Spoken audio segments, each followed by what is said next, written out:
phones, and enjoy the show.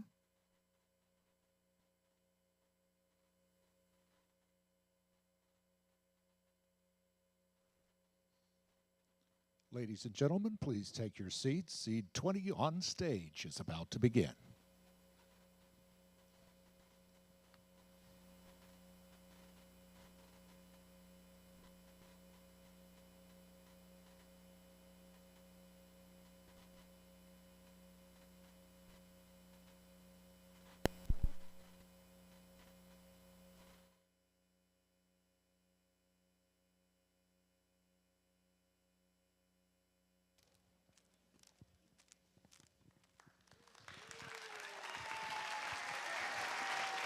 Ladies and gentlemen, please welcome to the stage Ian Joyce, Executive Director of Gen 1 Charlotte.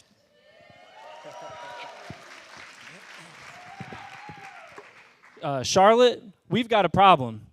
There are thousands of first-generation students in our community who are bright, talented, and motivated, but don't have the resources they need to get into or through college. My name's Ian Joyce, and I'm the Executive Director of Gen 1 Charlotte. Hold up, Ian. You're a host this year. You are not a participant. Thank God. You do not have to memorize that 3-minute speech you did back in 2016. I've got longer than 3 minutes this year. You have a little bit longer than 3 minutes this year. That's good. In fact, you were a grand prize winner back in 2016. 2016, that's right. Way back. Way back. All right, good evening, everybody. It's so good to see you here. Welcome to Social Venture Partners, SEED20 2024. We're so excited to be with you this evening. It's great to be here at Central Piedmont in this beautiful Parr Theater. CP. Of course, our focus tonight is on those 10 amazing nonprofit leaders who are really tackling some of our community's most pressing issues. We've been watching them, right? We've been watching them. They are incredible. We got to sit in here last week. Y'all are in for a show tonight. You sure are. We have about 400 people live in the studio audience this evening. We have dozens who are also joining us via live stream. And you said that you did this via live stream a few years ago. Got to watch it. That's right. During COVID. Well, all of you are here to support our contestants tonight. Some of you will be inspired by what they have to say this evening. As a fan of SEED20, I am so thrilled to be your co-host. I'm Cheryl Butler-Brayboy. I was first introduced to SEED20 about a year ago. I was in my old job, QC at 3. I was a co-host of QC at 3 on WBTV. And somebody very special joined us on the show. Kristen Winkle-Beck, who is the executive director. Yes, Kristen. Let's give it up for Kristen.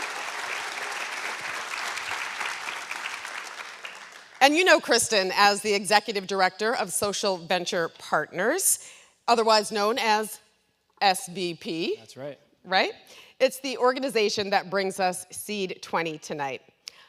I'm joined by this guy, who is my co-host, right? My co-host. We're going to do a little song and dance tonight.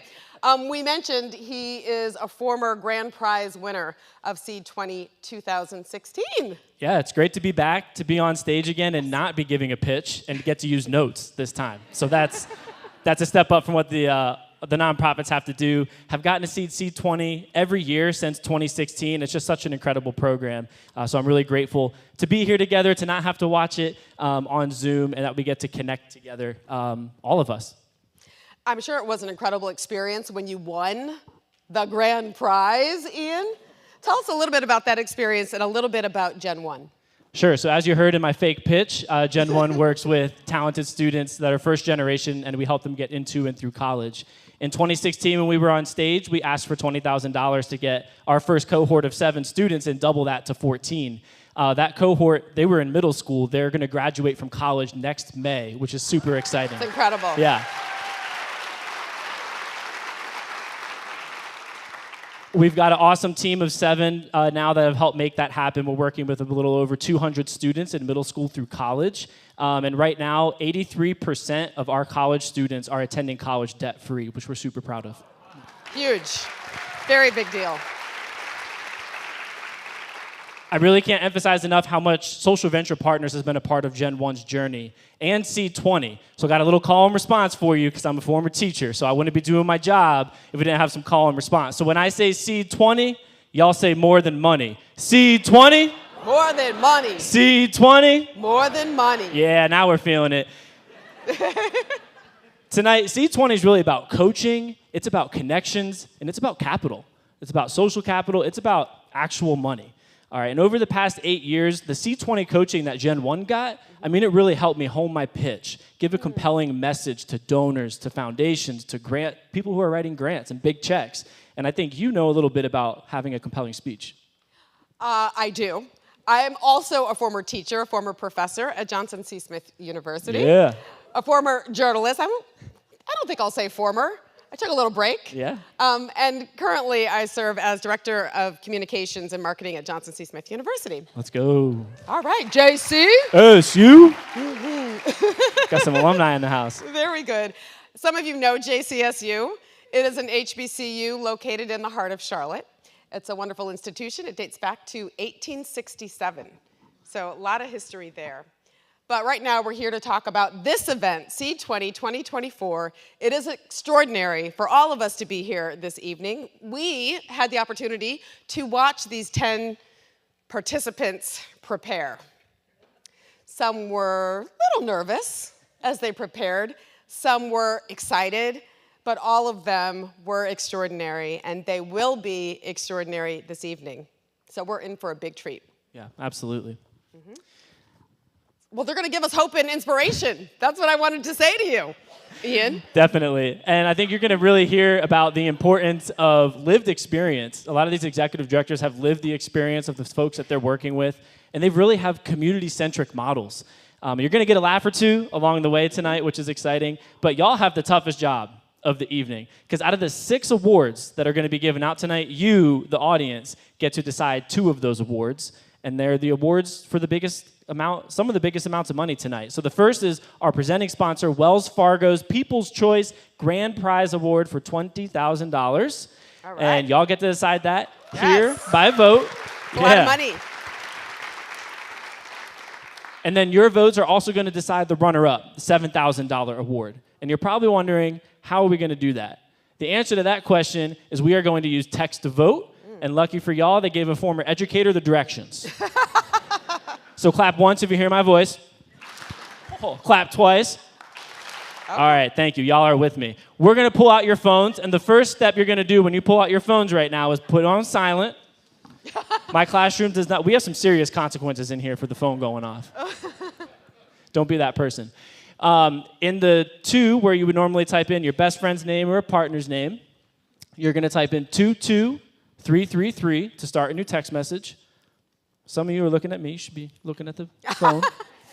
In that, where you type in your message, where you normally type a text message, you're going to type SEED20 in all caps. Then you're going to send it, and you should receive a confirmation that you are ready to vote. I'm really resisting the urge to scan the room right now. I know, me and too. walk around. Walk through the rows. Check on a neighbor if they need help. Do we need the directions back up there? I see some folks looking back. Can we go back a slide? Need us to go back? Yeah, we need to go back a slide. Oh, there it is. Perfect. It's 22333. Texting SEED20. More than money.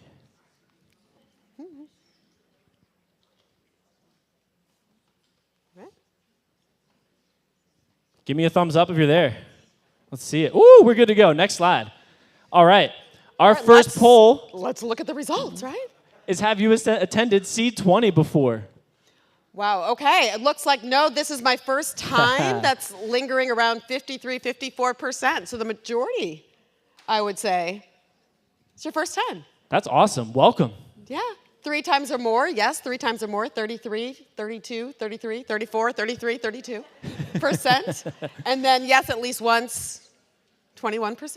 All right, so we have a cross-section of folks here tonight. We really do. Which is wonderful. Ready to try again for another poll? Yeah, let's try it again now that you guys are a little bit warmed up.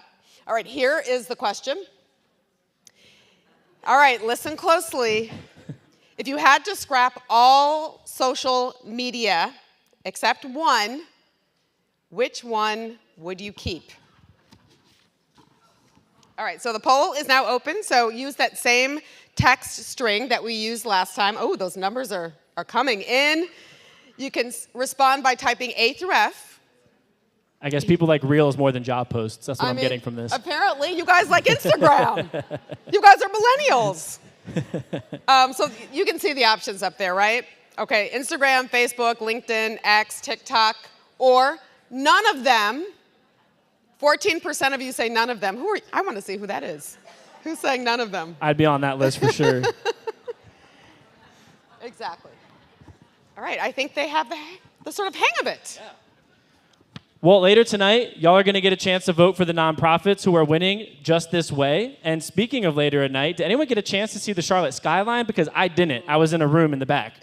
So hopefully it was lit up in SEED20 green. The Wells Fargo building, yeah. Let's shout out the Charlotte skyline. Yes.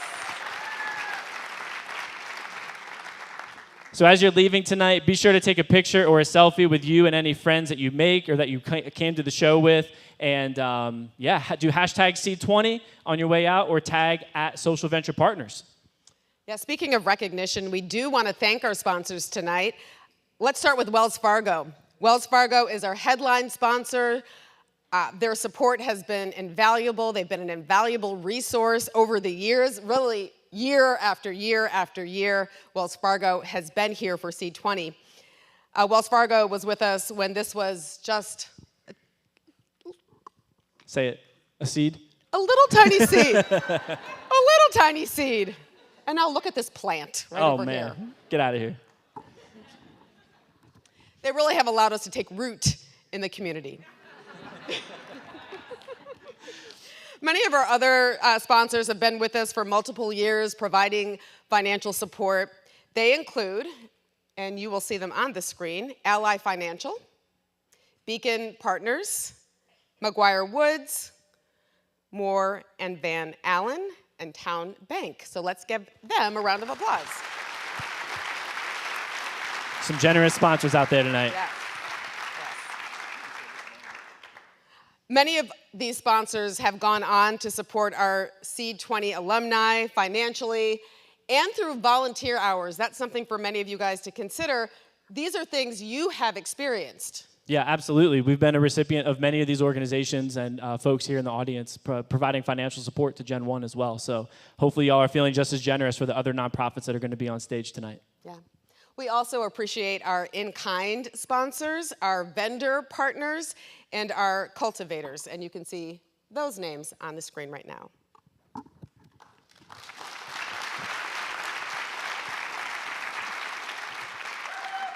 Yeah, all right, okay, yes, give a shout out, We do want to thank all of our sponsors tonight. They've made this evening possible year after year after year, making these alumni learning opportunities possible. Yeah, this is SEED20's 11th class of participants, which is really exciting. And they've been through quite the process. So these 10 nonprofits all applied online. They were interviewed and selected from a large applicant pool by a social venture partner committee, of course. Then they got some in-kind marketing services. So they got a new headshot. I need to refresh mine probably on all my channels. Me too. They got an intro video so they can put that on their website, on their social media profiles. And then they got an opportunity to work with the pitch prof, Dr. Alexis. So that's pretty outstanding. Okay. Shout out to Dr. Alexis, the pitch prof.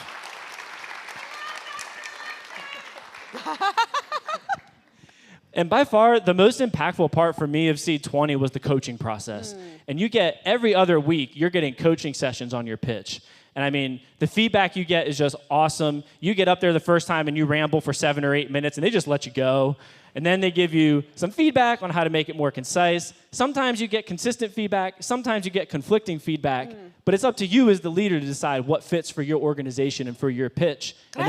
Go ahead. I was going to ask you a quick question. So all of that feedback you received through SEED20, have you incorporated all of those tips and lessons into your current life? Yeah, absolutely. And I think it's a part of being a nonprofit leader is you have to tell compelling stories all the time about your organization. And that coaching process really helps you do it. So these volunteer coaches, can you raise your hand if you're in the audience tonight? Because you have donated dozens of your free time to these organizations. Thank you, coaches. Thank you, coaches. Your work is critical for these social entrepreneurs. Absolutely. Well, Ian, as a former participant, you've walked this walk before. What is it like for the 10 nonprofit leaders we're going to see this evening? A little bit nervous, but they're excited, and they're probably ready to just get this done with. That's for sure. But there's a lot of exposure that comes from this event, lots of awareness, and that's why sharing is so important. So who can you tell about SEED20 tonight? Who can you tell about social venture partners tonight? Maybe you can tell someone about one of the 10 nonprofits you see on stage, or all 10 of them. Or maybe you want to throw a bone to JCSU and Gen 1 while you're at it. Yeah, why not? Sharing. Let's do it. But we hope you're not just moved to share online or share with a friend. We hope you're moved tonight to give some money, to give your financial wealth as well. I heard a nonprofit leader say one time, no margin, no mission. So the missions of these nonprofits is funded by your generosity tonight. So we invite you to give your financial support through Pledge. And Pledge is a really cool new tool that we have here tonight. And you have a QR code actually on the back of the handout that y'all got. And there's also a text feature, and you can scan that QR code. It'll take you to Pledge's tool. And wait, it's not just a place you can donate once. You can put in a donation amount, and you can split it between, say, 3 nonprofits who you thought, these are the top 3 I really loved. You can give to all nonprofit organizations, or you can just give to your favorite. You can also change the tip to 0 for no credit card fees, which means it goes right to the nonprofit organization, which is what I want to hear. Right. And SVP Charlotte is also going to keep this open for 30 days. So you can go tell a friend to donate as well, or you can wait, if you're me, for your check to hit in the 30-day time period. Payday. And as if that wasn't enough, we have some really exciting news. Breaking news, actually. Got this delivered in backstage. Tonight, Wells Fargo has decided to match $20,000 of anything given from the audience tonight. That's so amazing. Let's give a that is round so of applause there. So that $40,000 in cash is going to become $80,000 at the end of the night that we have for cash prizes. So once all that is given, we're going to invite all of you all for a reception, so please stick around for drinks and refreshments. You can mix and mingle with the class of SEED20, because not only do they need your financial capital, but they need your social capital as well. That can be just as important. So we'll give them time to get off stage once the awards have been presented, and then we'll get to grab some drinks and connect with that class of SEED20. Just have a good old party, right? I skipped over a lot. Oh. We got to tell them what the pitch is about. Yeah, well, these social entrepreneurs are actually competing for 6 awards, totaling about $40,000. And you said now $80,000. Yeah, exactly. So that's a lot of money, for sure. So when you're voting, we do encourage you to think about a couple of different things. We're considering each nonprofit based upon these criteria. Okay, you can see it up here behind me. First, content, right? Including community need. We're interested in innovation. Also, the lasting or sustained impact. Those things matter. Second, the pitch itself. Is it compelling? Is it memorable? Is it engaging? All right, in addition to your grand prize vote, we'd love to have you engage and learn more about Social Venture Partners Charlotte and all of these nonprofits you're going to hear about tonight. So we want you guys to check out that QR code that Ian's been telling you about. It's on the top left corner, again, of your handout. If you use your phone's camera, you can just grab that QR code. You guys know how to use a QR code, right? You know how to do it. Okay, so you're going to use that. And you're going to find out more information about the sponsors. You're going to find out more information about the nonprofits. You're going to find out more information about all those folks who've been working tirelessly behind the scenes to make this night possible. What do we have left? You think we're ready for those nonprofit organizations to get on stage here with us tonight? You think the audience is ready for that? Are you guys ready? Let's do it. Let's do it. All right. Here we go. Here we go.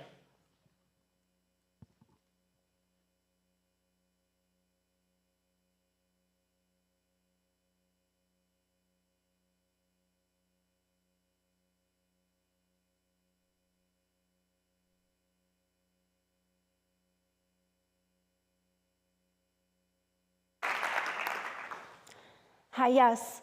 My son was just diagnosed with autism, and he needs therapy. He doesn't speak, and he eats non-food items. When can we start? Oh, there's a wait list. How long? 12 months? What are we supposed to do while we wait?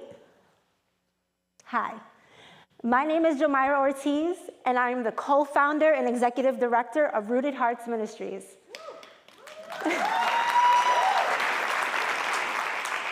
That scenario, that was my family's reality when our son Aaron was diagnosed with autism at just 21 months old. And as hard as it was for us to learn that it would be well over a year before he would be in all of his therapies, it was even harder to learn that thousands of families across the Charlotte metro area are facing the same hardship. Did you know that in North Carolina, we ranked 5th in the nation with the highest autism prevalence?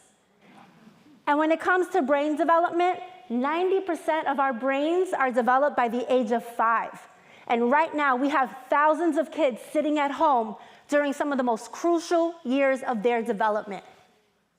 Parents are stressed, worried, not knowing what's next for their children, hoping for a way to therapy.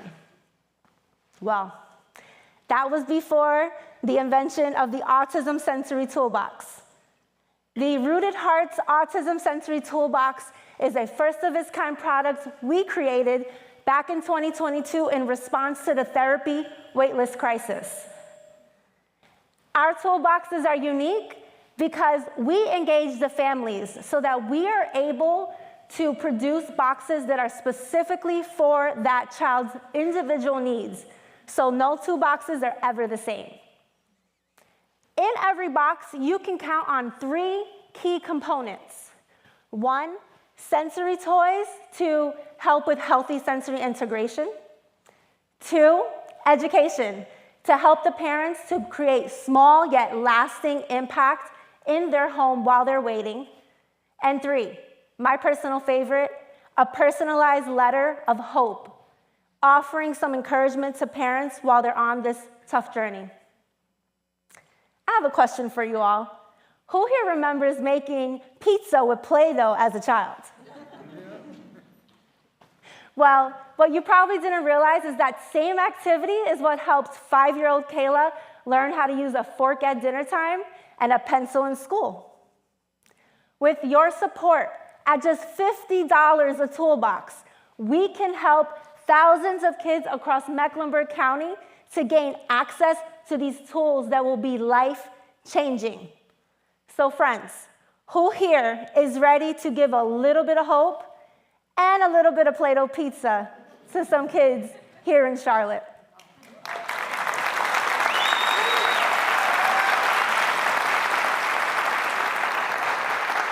Hi, yes. I just want to thank you. You can come in. We're having a conversation. It's all right. Hi, yes. Thank you so much for the toolbox. I just want to thank you. My son is finally starting to speak, and he's engaging us. Thank you. Stand here for one moment, Jamira. I'm going to let the crowd fully appreciate you, because what you did here tonight was amazing. You took your personal narrative, your personal story, and you turned it into a solution for countless families. That toolbox, it may change lives. And for that, we say thank you. Thank you.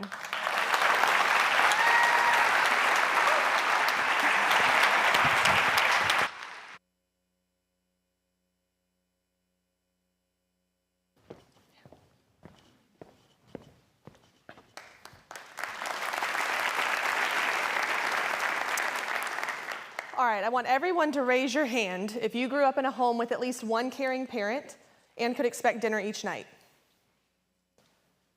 All right, for too many kids in foster care, their reality is very different.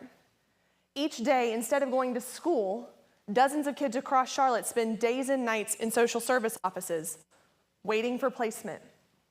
This turmoil compounds the trauma from abuse and neglect they've already experienced. I'm Katie Motzinger with the Children's Attention Home, where we've served youth experiencing abuse, neglect, and homelessness for over 50 years. Last year, we noticed an alarming increase in the number of these kids in crisis with nowhere to go. And so we stepped in to help and launched our region's first day services program. Our unique initiative combats the chaos these youth face in 3 key ways. First, we stabilize. We work to pinpoint each child's individual needs and create an action plan to meet those needs. Second, we support. We spend time building relationships and listening and helping them process their emotions. And third, we stand in. Our program fills a critical gap in care, supporting overstretched caseworkers by providing high-quality daytime supervision and assisting with services like transportation, meals, and medical care. Since August, we've served over 50 youth, including Thomas and Jaquel. Now, Thomas was new to foster care at just 9 years old. His clothes were about 3 sizes too small because he was actually kind of big, and he barely mumbled when he spoke. Jaquel had been without placement for 4 months. Her medications had gotten lost. She was exhausted. At age 15, Jaquel had been in over 80 placements. So needless to say, she was highly distrustful of adults. For Thomas, we got him new clothes that fit, and we played some Uno with him. And a few days later, when he went to live in his new foster home, he was standing a little bit taller. For Jaquel, we let her sleep, and we got her medication sorted out. And as we got to know Jaquel, we learned that she was a bit of a fashionista. And so we found some fun accessories that she liked, and we helped her fix her hair. And over the 2 weeks she was with us before she went to her new home, her walls began to come down, and she slowly let us in. Our day services program provides a safe, stable place where these kids feel seen when no one else is opening their door. The care and attention they receive begins restoring their sense of worth, helps them heal, and shows them a path forward. Right now, our space is limited. But with your support, we could grow to an even bigger space, serve more kids, and do more to bridge these gaps. So my question for you is, when these children see everyone else turning their back, will you open a door for them? Thank you.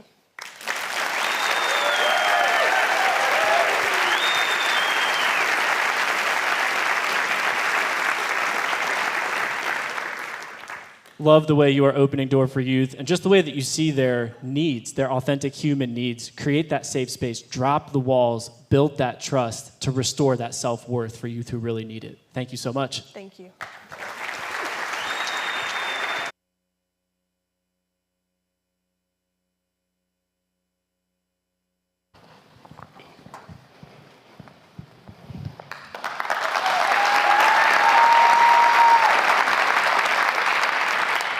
Tonight, we gather as nonprofit leaders to plant seeds in Charlotte, seeds of hope and community, much like the seed my mom planted in me. Growing up, my mom was a special education teacher who taught me the value of education and literacy. And as a father, I was eager to pass these lessons on to my children. But as a dad of 4 kids of color, I found it difficult to find books that had characters that represented them. The more I learned, I noticed our school system faces similar challenges. In CMS, 75% of elementary children identify as one or more minority groups, yet less than 10% of mainstream children's books feature children of color as a main character.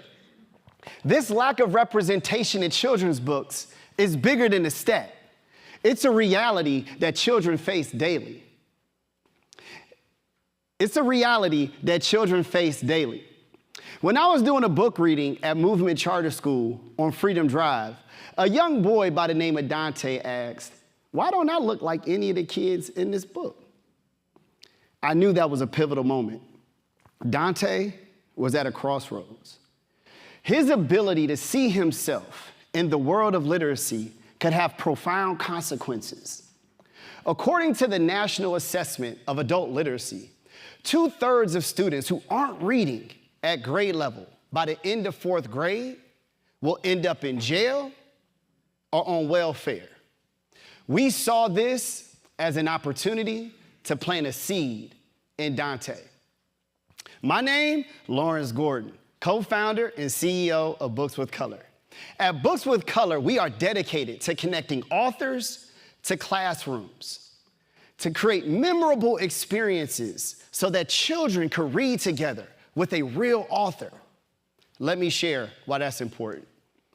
Imagine the impact of a real author, a classroom of children, and a book that's representing those children in the same room. It creates hope, real social capital. Already in 2024, Books with Color's authors have provided over 200 books to classrooms so kids like Dante can self-select a book at any time. We've read to over 450 children so that kids can see an author of color to inspire their love for reading. A teacher at Ashley Park told us what's so amazing about the author visits to the classrooms is that it creates an environment where kids get to see that authors aren't fictional. They're real, just like you and me. And more importantly, just like them. Listen, $20,000 will help Books with Color expand our reach so that schools like Ashley Park, Movement Charter School can have more experiences and we can reach other schools. We can put diversity-driven books in the hands of kids like Dante so they can expand their love for reading. So tonight, in your hand, you hold a seed, a financial seed, a SEED20 vote. Let me get down in this dirt. And a seed that we hope you plant with Books with Color to watch us grow. Thank you.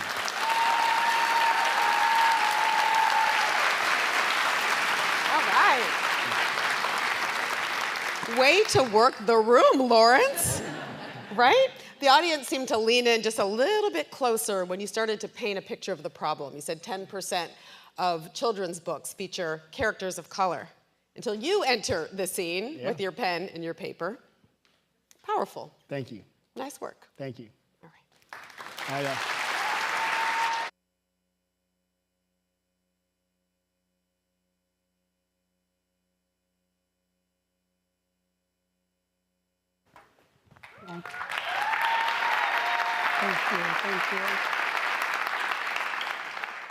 An amazing young man, a trailblazer, and a volunteer in his community.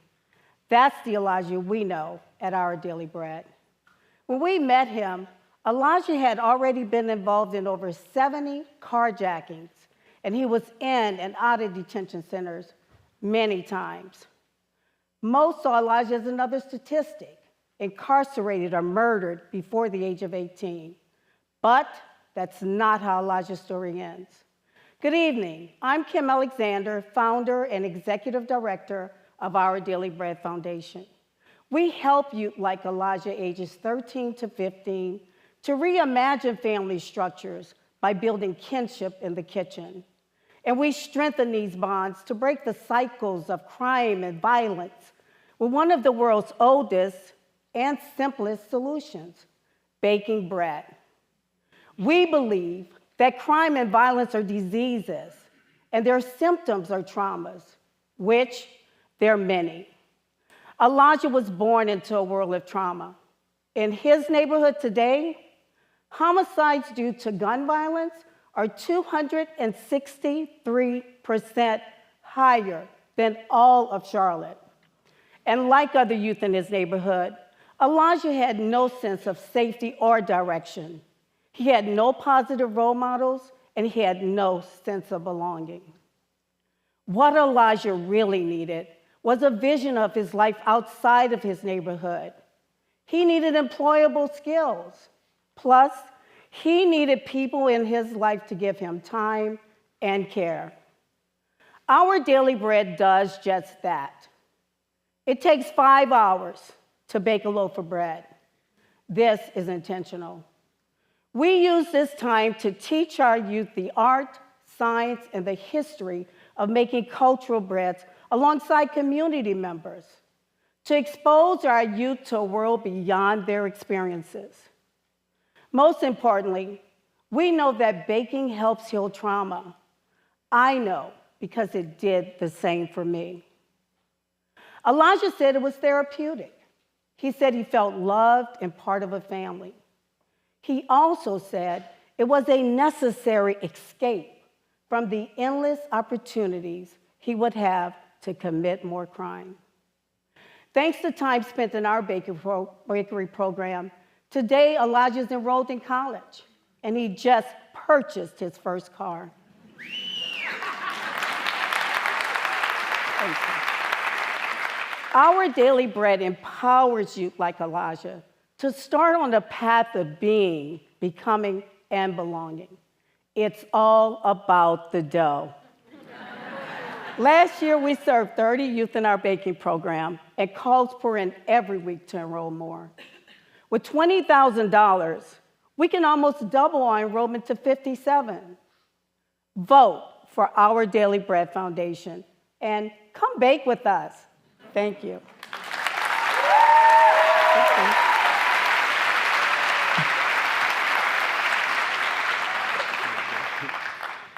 I just love how basic it is, but so innovative to use one of humanity's oldest art forms, baking, to create interconnected communities and put kids on a path that they may never have dreamed for themselves. Absolutely. Let's hope you get to share the dough tonight. Oh, we will. There's some here we go. out there. Absolutely. Thank you.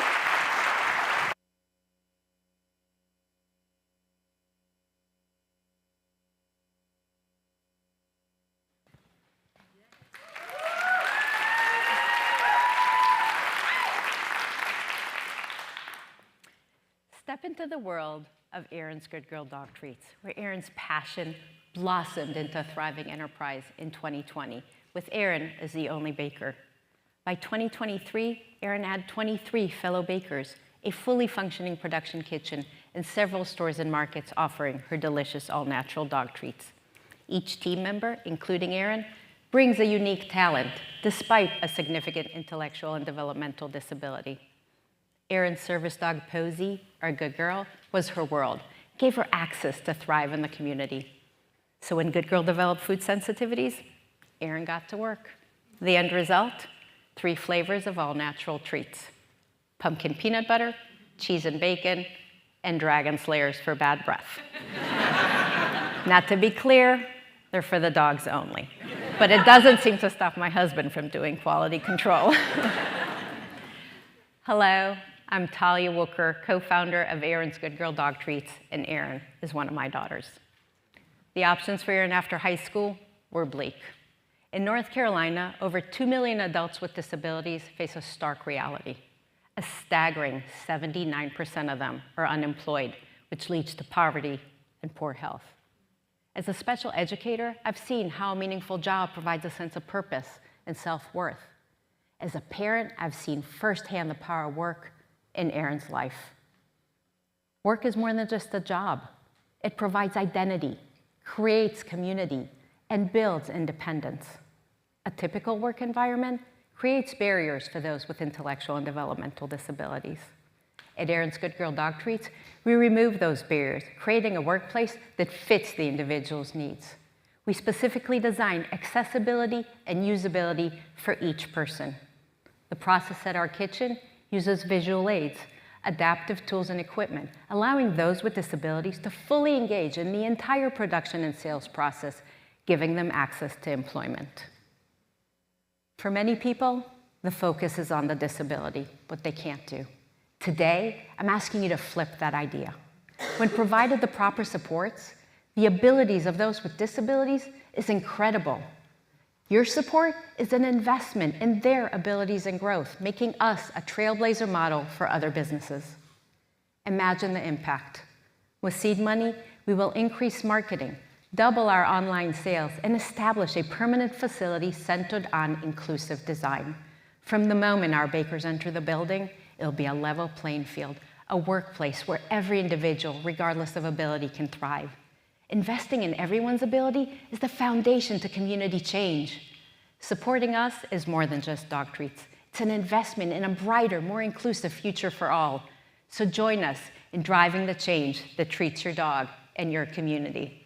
Thank you.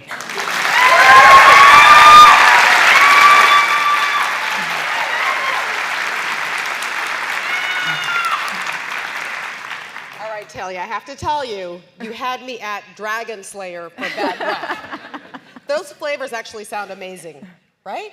Well, my husband's favorite is cheese and bacon. Well, yeah, I mean, you feed me a little cheese and bacon and I'll sit, fetch, roll over the gamut. But seriously, your nonprofit is offering job opportunities to adults who are deserving, they're determined, and they're dedicated. Yes. Well done. Thank you. Congratulations.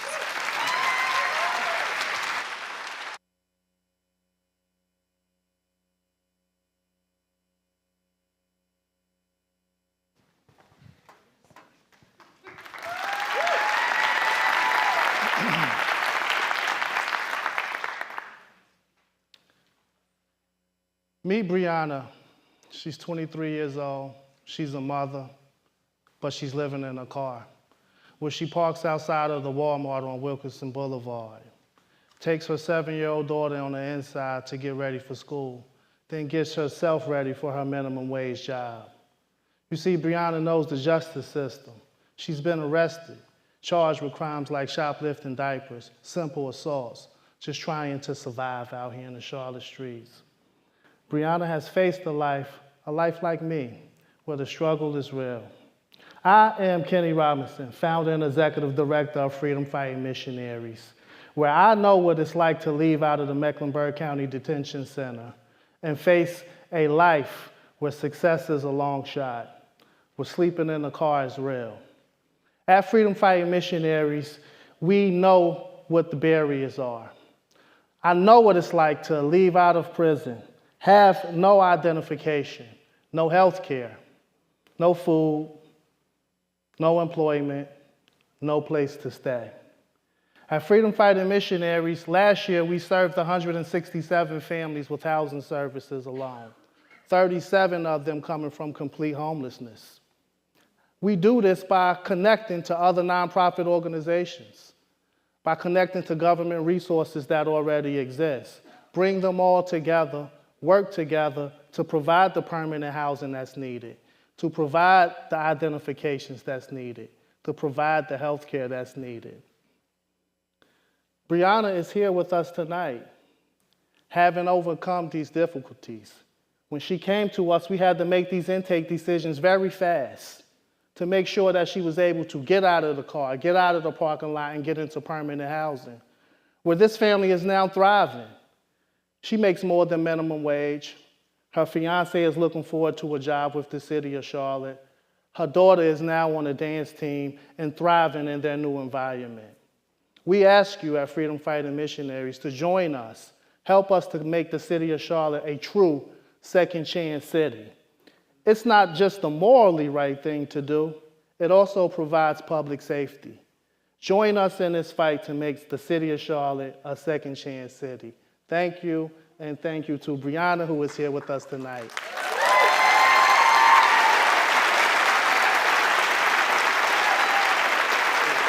Awesome, Chris. Way to go. Thank you.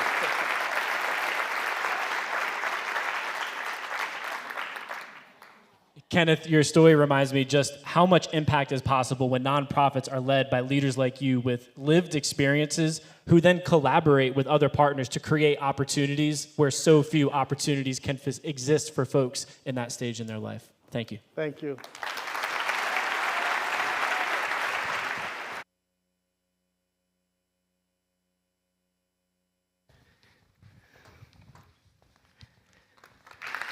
Thank you. Good evening, ladies and gentlemen. My name is Terry White, and I am president and CEO of the Charlotte Museum of History. Our 8-acre campus is located in East Charlotte, less than 5 miles away from the room we are in right now. At the Charlotte Museum of History, in addition to our exhibits and programs, we take care of 5 historic buildings. The newest of these is the 1920s Siloam School, which we were honored to recently relocate and restore. To give you a little history lesson, Rosenwald schools are a system of 5,000 schools that were built in the early 20th century to provide educational opportunities for communities when integration was not legal in our country. Now, if you want to know more than that, our museum's open Tuesday through Saturday, 11 to 5. We'll see you there. I'm here tonight to talk about our Salome Educator Institute. Each year, we see more than 30,000 students, and I just want to apologize for all of those traumatic field trips you may have had back in the day, like during the Reagan administration. We're doing history different today. So I apologize for what you went through. And when we see these students, their teachers are coming up to us. They're saying, we love what you guys are doing. You're making history fun. You're making it interactive. But how do we talk about racism? How do we talk about segregation? How do we do this to avoid some students being angry and others feeling attacked? With the Salome Educator Institute, we will use primary sources, museum artifacts, oral histories from people in our communities, archived documents to tell factual information, to help teachers build fact-based curriculums. This is important not just for our educational heroes, but because these students demand the truth. Kids today want to know what happened. They want to know what happened in the past to describe how we got to today, and they can make informed and empowered decisions about how to make a better future for everyone. That said, I hope that you will support us tonight to help make every student in the Charlotte region more history literate and more engaged with this history of our town, if only so that they can understand why my joke about Reagan was actually kind of funny. So, thank you.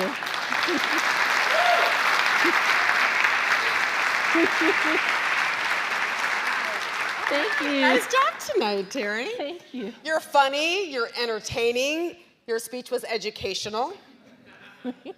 And you're delivering a serious topic, right? You're taking the past and bringing it into the present. Sometimes history forces us to look at some things that are difficult. Yes. That could drive a wedge between us. You have found a way to use history to build a bridge. And for that, we say bravo. Thank you. Thank you.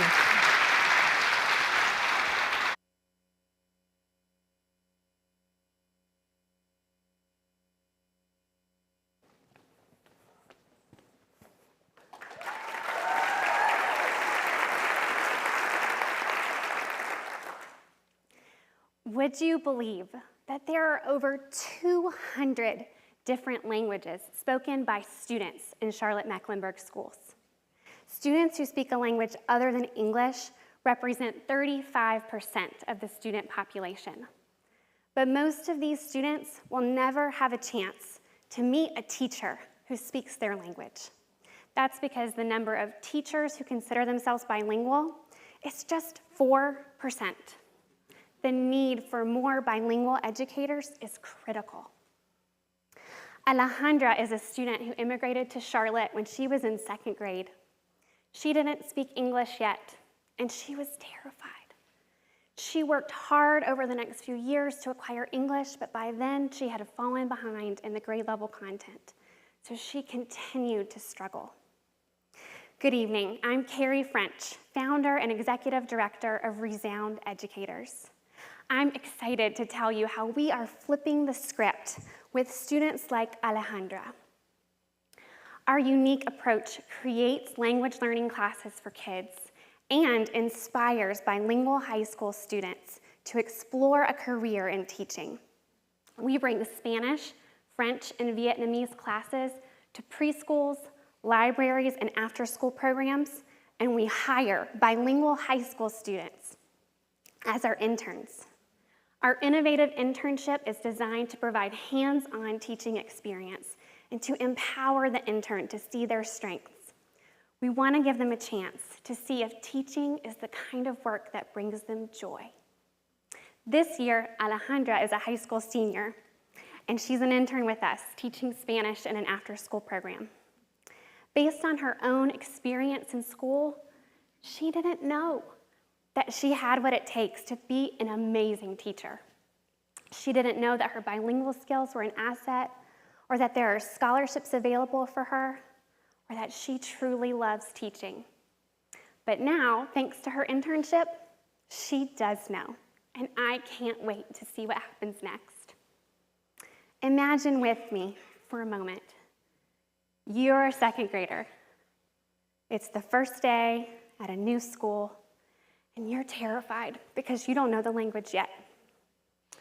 But then you walk into your classroom, and Alejandra is your teacher. The dignity and understanding that a bilingual educator can provide to a vulnerable child transforms their educational experience and echoes throughout their lives. Tonight, you have a chance to invest in the Alejandras of Charlotte. With the prize money, Resound educators will add 24 internships and 3 additional languages in the next school year. Your vote makes it possible. Gracias, merci, kaimun. Thank you.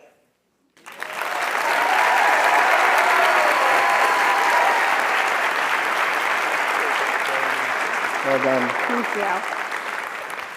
Carrie, the power in your model lies in the recognition that the solution already existed within our communities, not just to getting more bilingual educators in the classroom, but getting more teachers in the pipeline. Fantastic pitch. Thank you.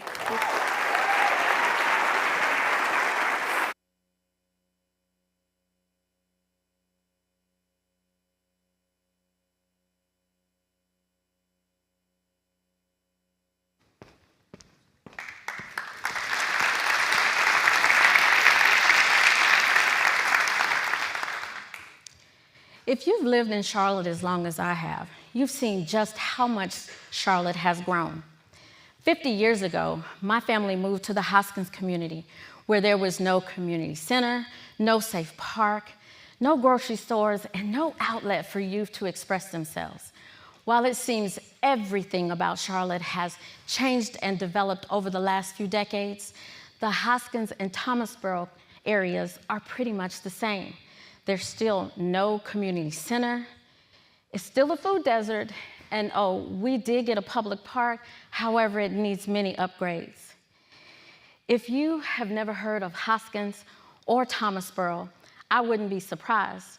For most of my life, it's been Charlotte's forgotten community. Good evening. My name is Beverly Knox Davis, and I returned to my forgotten community to start a Brighter Day outreach. A Brighter Day has been providing that missing outlet, mentoring, and resources for the family and children in the Hoskins and Thomasboro communities for 16 years. Year after year, we see just how angry living in a forgotten community has made these children. A small percentage grow up to be high performers in school, and too many end up in the school-to-prison pipeline. A show of hands. Have you heard of the school-to-prison pipeline? For those of you who haven't, it is the direct connection between the school's punishments like suspension and expulsion and involvement in the criminal justice system. The schools in this area have some of the highest suspension rates and lowest graduation rates in North Carolina. These children feel abandoned before they've even had a chance. And just like their parents before them, they feel forgotten. But we at A Brighter Day know that these children need to be understood and accepted, not just dismissed and arrested.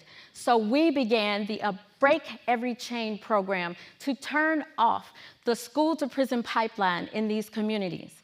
The program teaches them to de-escalate, repurpose their anger, and communicate effectively. A vote for A Brighter Day outreach tonight is a vote to remember the youth and families in the Hoskins and Thomasboro communities. It will provide funding for children to release their trauma and anger through writing and illustrating a children's book series. It will support our coursework for second graders at Thomasboro Academy, a neighborhood public school where we teach them to communicate effectively and regulate their emotions. And it will equip our older youth to channel their trauma and anger in a positive manner through public events that will allow them to express why they are so angry and why they feel adults don't listen. Let's leave behind the school-to-prison pipeline in these communities and ensure that the Hoskins and Thomasboro children are never forgotten again. Thank you.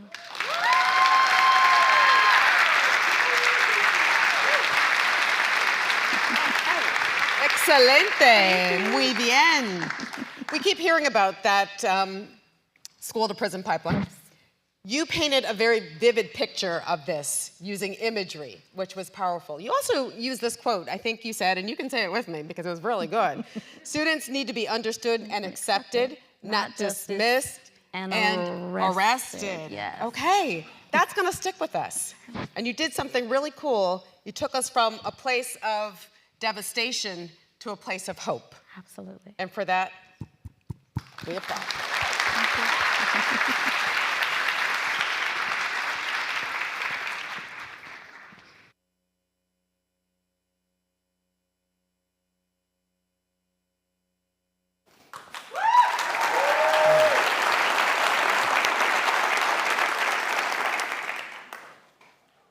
When it is truly time, and if you have been chosen, then it will do it by itself and it will keep on doing it until you die or it dies in you. There is no other way, and there never was. These are the last lines of my favorite poem I discovered when I was 19 by my favorite poet, Charles Bukowski. It reminds me about purpose, passion, and power.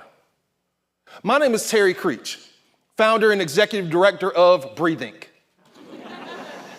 Charlotte's most innovative and only youth poetry nonprofit organization.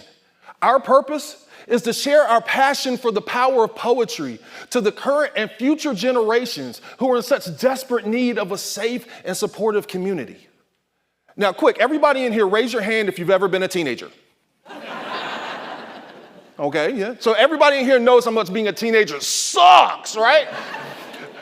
Now, I want you to also raise your hand if you have teenagers. So you know even more how difficult and troubling this time can be, right? Now throw in on top of that social media and school shootings, wearing a mask, learning from the other side of a computer screen. Our children are losing what it means to be human. Charlotte-Mecklenburg Schools reports that 43% of middle and high school students are filled with such sadness and hopelessness that they absolutely refuse to participate in anything. And 1 in 5 CMS teens reports actual thoughts of committing suicide. In the youth poetry community, when a young poet is on stage struggling, the entire audience puts their hands together and starts rubbing them back and forth, creating positive energy to send up to that young poet so that they can get through that tough time and know that they are supported and loved. Poetry saves lives. Poetry changes lives.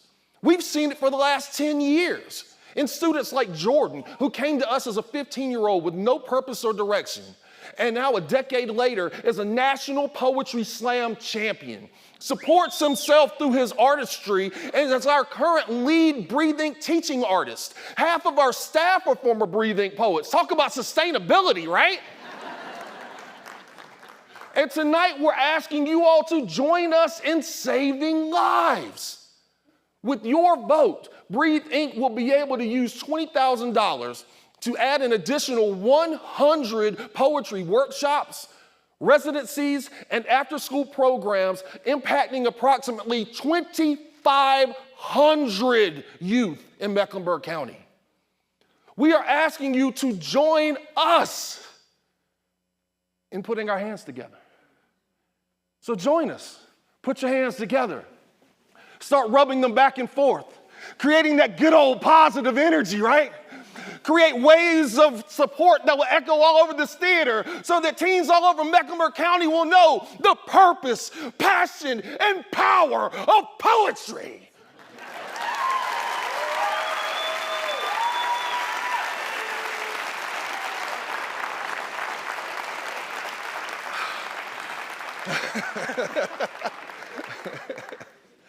Terry, bringing the energy Whew. The light and the hope that our youth need experiencing so much trauma and despair right now through the powerful art of poetry. Thank you, Terry. Thank you.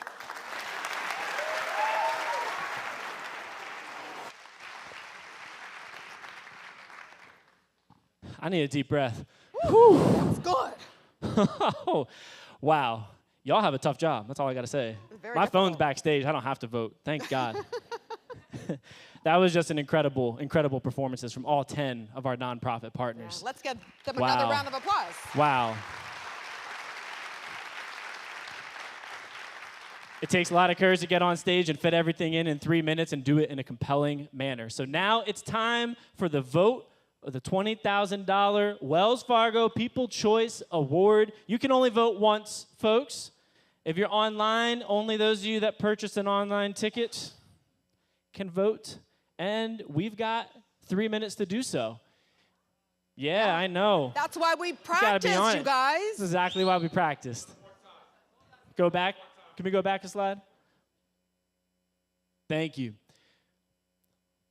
Make sure you are ready with your text field 22333, that you go back to that text chain that you were in. And then a new poll question is going to pop up here. Are we good to move on from this slide?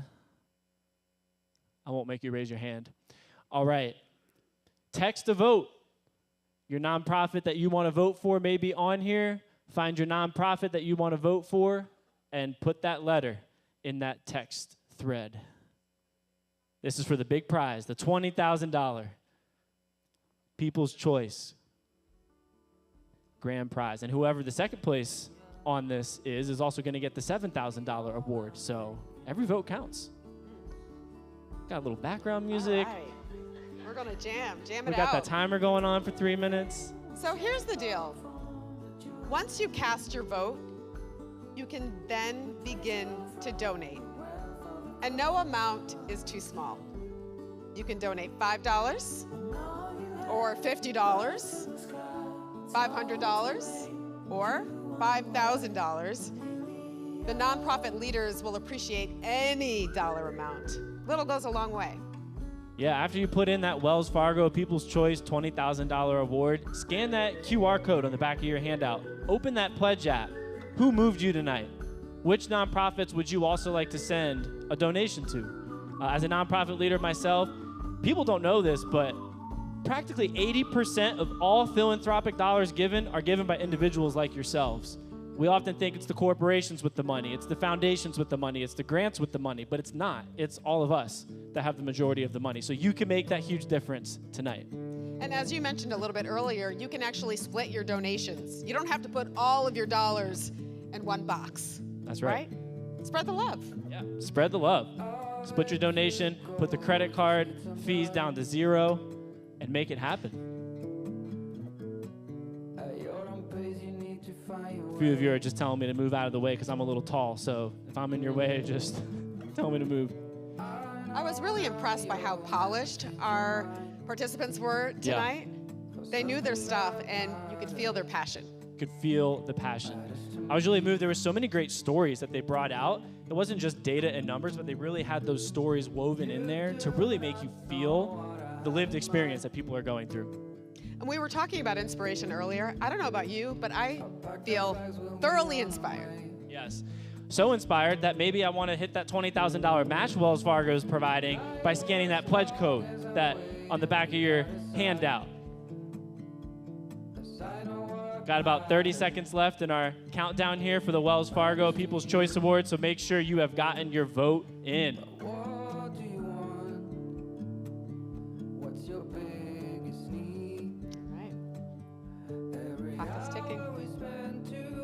Yeah, it takes a lot of time to get all those votes in, tally it, write out those big checks.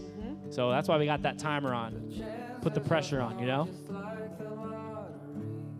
How many of you have completed your vote? Cast your vote. Yeah, all right. A couple people still working on it a little bit. All right, there's our time. Okay, looks like everybody's wrapping up. Wrap it up now. we do want to thank you for participating in this vote and selecting our grand prize winner tonight. This is a very big deal for somebody who was just on the stage. Yeah, and it's going to take them a little bit of time to tally up those votes. So in the meantime, I have the honor and pleasure of inviting Mark Weber to the stage. He is an SVP donor volunteer, and he's going to talk to us a little bit more about all the things that Social Venture Partners does here in the Queen City. Give a big round of applause. We're going to come over here for our fireside chat.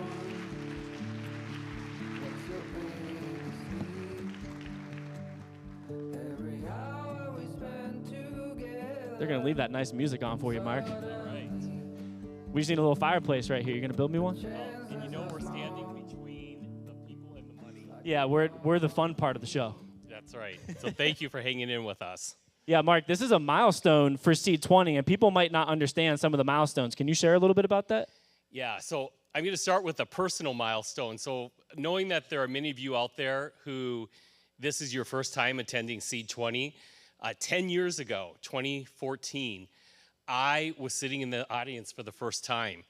And though this is a personal milestone for me, and I'm going to not be embarrassed to say I'm here to put on a recruiter hat tonight for Social Venture Partner Charlotte.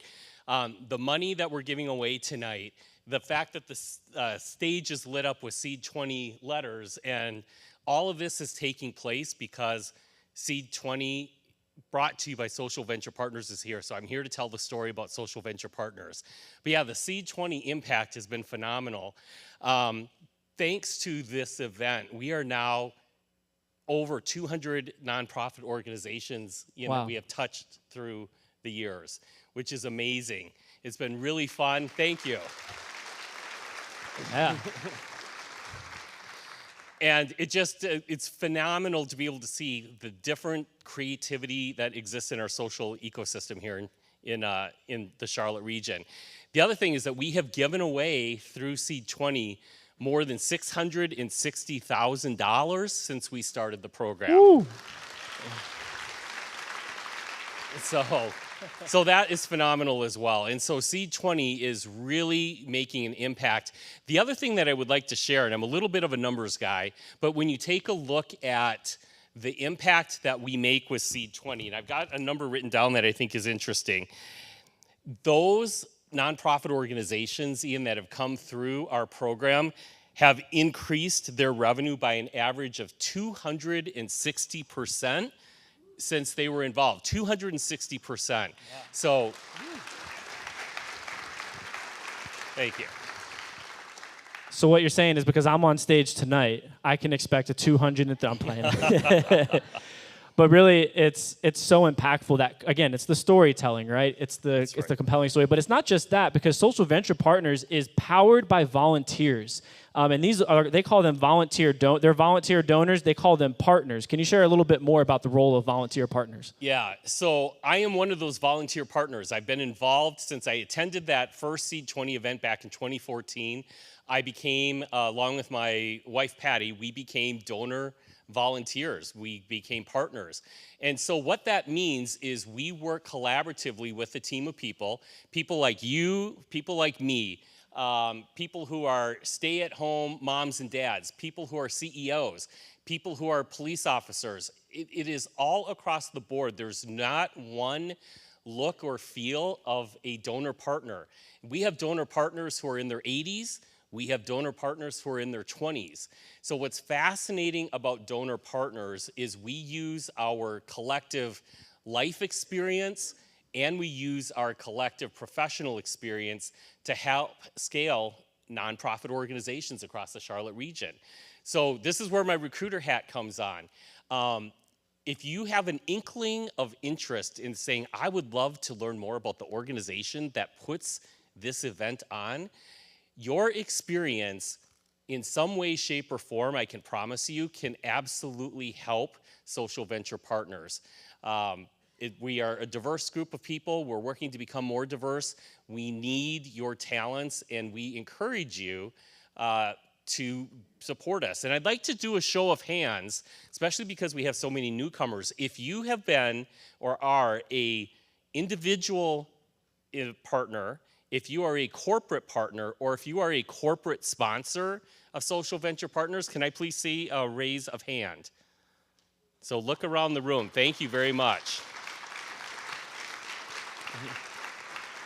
And Mark, you guys have so much more than just SEED20 though, right? This is one program of Social Venture Partners. There's two other really awesome programs that SVP Charlotte has to invest in the nonprofit in this region. Can you talk a little bit more about these programs? Yeah, so I think to think about how we scale, the growth comes in a multitude of ways, right? So we help to grow nonprofits, we help to grow nonprofit leaders, and then I can tell you from firsthand experience with my involvement, I have had incredible personal and professional growth over the 10 years that I've been involved with the organization. So, you know, it's kind of interesting. When I was getting ready to come tonight, and I was getting a little bit of green on here, and I made my iPhone and my Apple Watch green, I felt like a kid back at Christmas. And I'm like, I wish I could help everyone understand just how exciting it can be to be involved with this organization and to be able to see the things and the magic that we weave and the power that comes from the financial results that we drive that at the end of the day are helping to change the lives of people. Yeah, absolutely. And after Gen 1 won OnStage in 2016 with SEED20, 2 years later, we applied to their Investee grant program.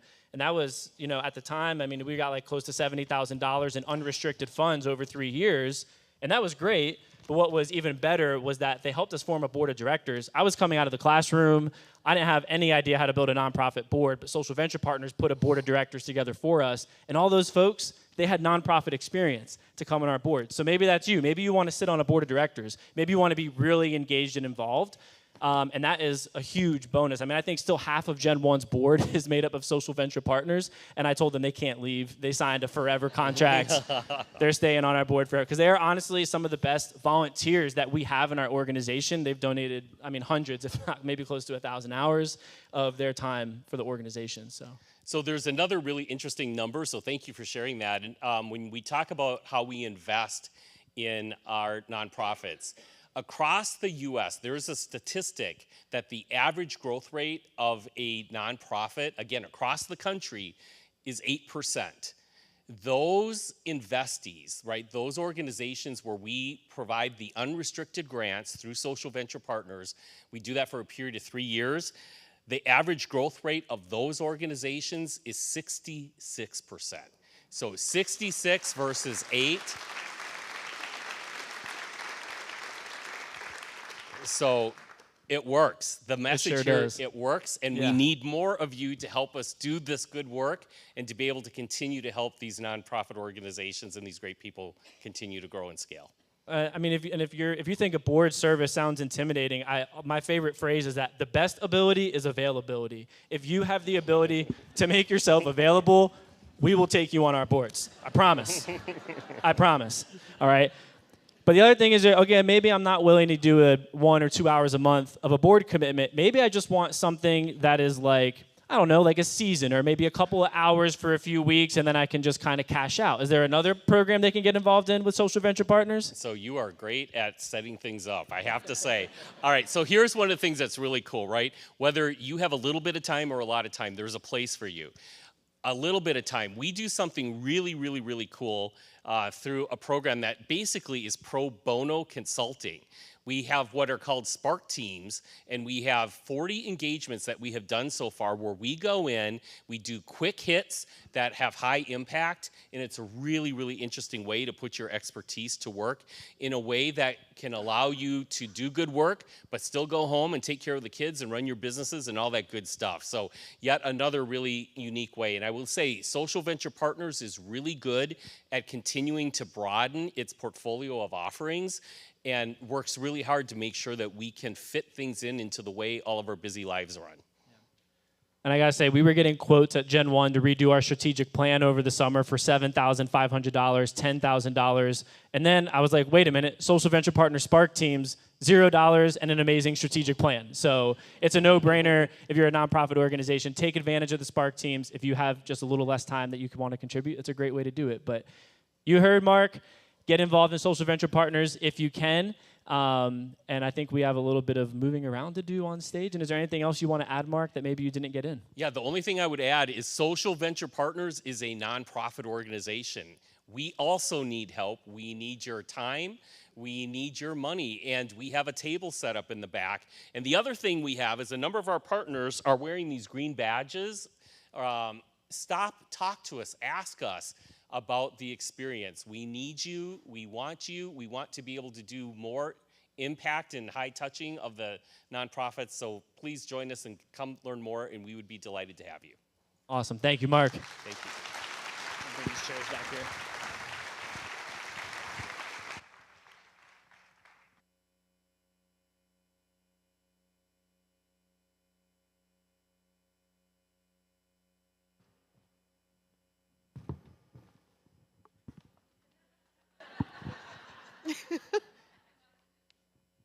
No? You're not coming? It's me by myself? Okay. All right. Hi, guys. So this is the moment we've been waiting for. All the votes are in. It is time to begin handing out those awards that all of you voted for.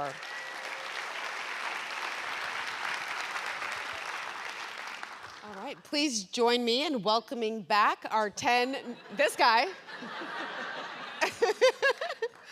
and our 10 nonprofit leaders. Woo! Here we go. Back.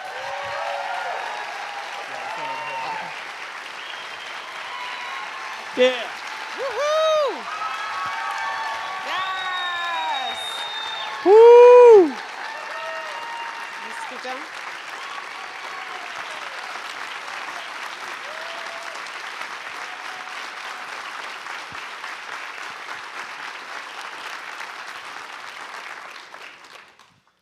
Amazing. Y'all are incredible, each and every one of you. I know how much time you're putting in to make this mission possible from lived experience. So thank you for the time and dedication you have.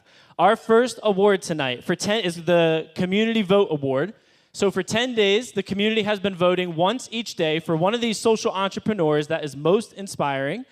They had over a record 2,500 votes submitted this year for y'all online. So that's fantastic.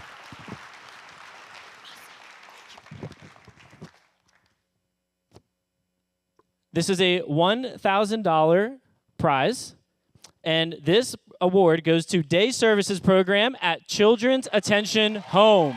Woo!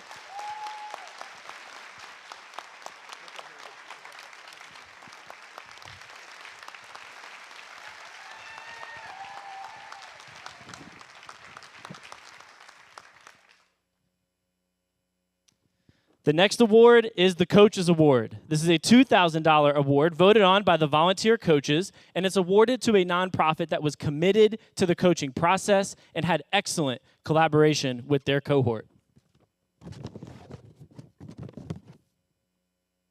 And the winner of the Coaches Award for $2,000 is Our Daily Bread Foundation.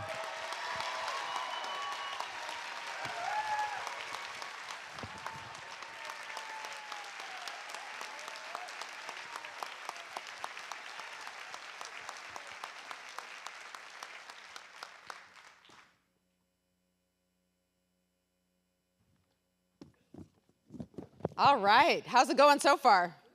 Going well, right? Okay, our next award is for a professional video production package. This is donated by Angel Bello Films. It is a video production package worth $3,500. That means you're going to get a full video package you could use to market your nonprofit through creative storytelling with video and sound. All right. The winner is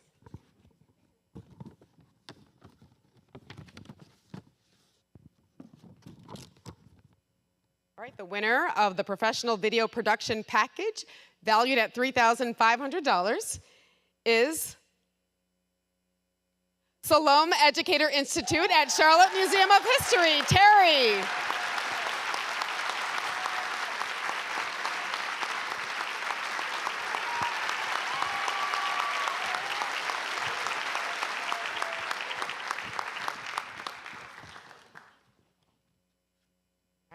Congratulations.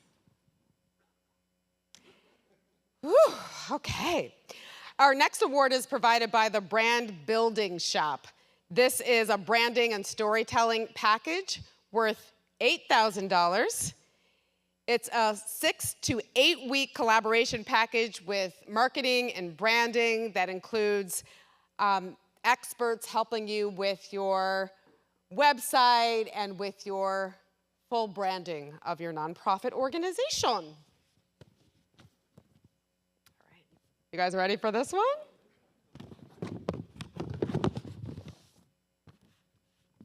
Okay. The winner of the branding and storytelling package is Rooted Hearts Ministry.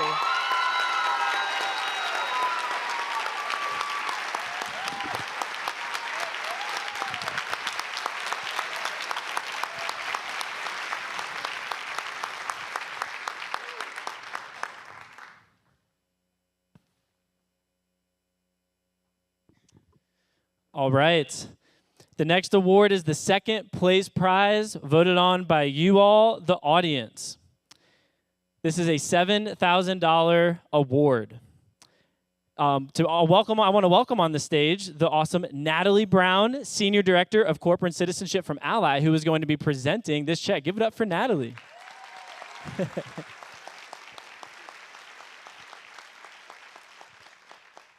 The winner of the second place prize, receiving $7,000, is Aaron's Good Girl Dog Treats.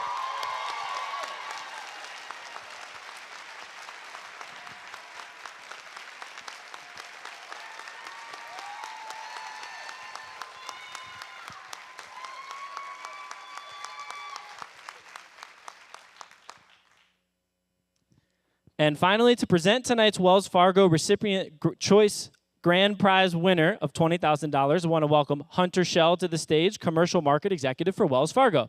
Hunter, welcome. This will help. Just a little help. Thank you, Ian. What a great night tonight. What a great crowd. Congratulations again to all of you. This is really super.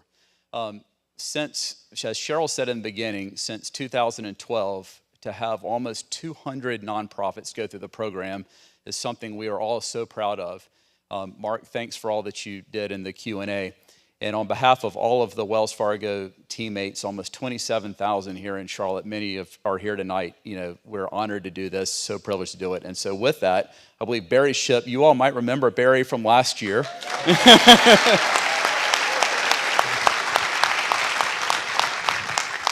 So the envelope is here. I feel like, you know, no one's seen this. But one other thing we did want to mention, I believe as the night started, $20,000 that we're so pleased to be able to offer with the match has been met tonight. And so thank you all for doing that. And so the winner of the Wells Fargo People's Choice Grand Prize of $20,000 goes to the Day Services Program at the Children's Pension Fund.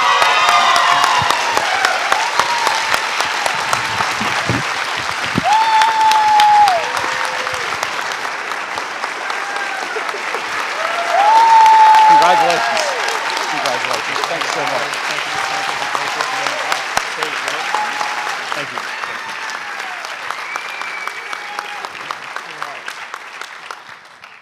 Nonprofits, we're going to give you the first dibs to exit and get to your tables before the crowd starts moving out on you. So go ahead and exit stage right, and another big round of applause. Good job. Woo! Good job.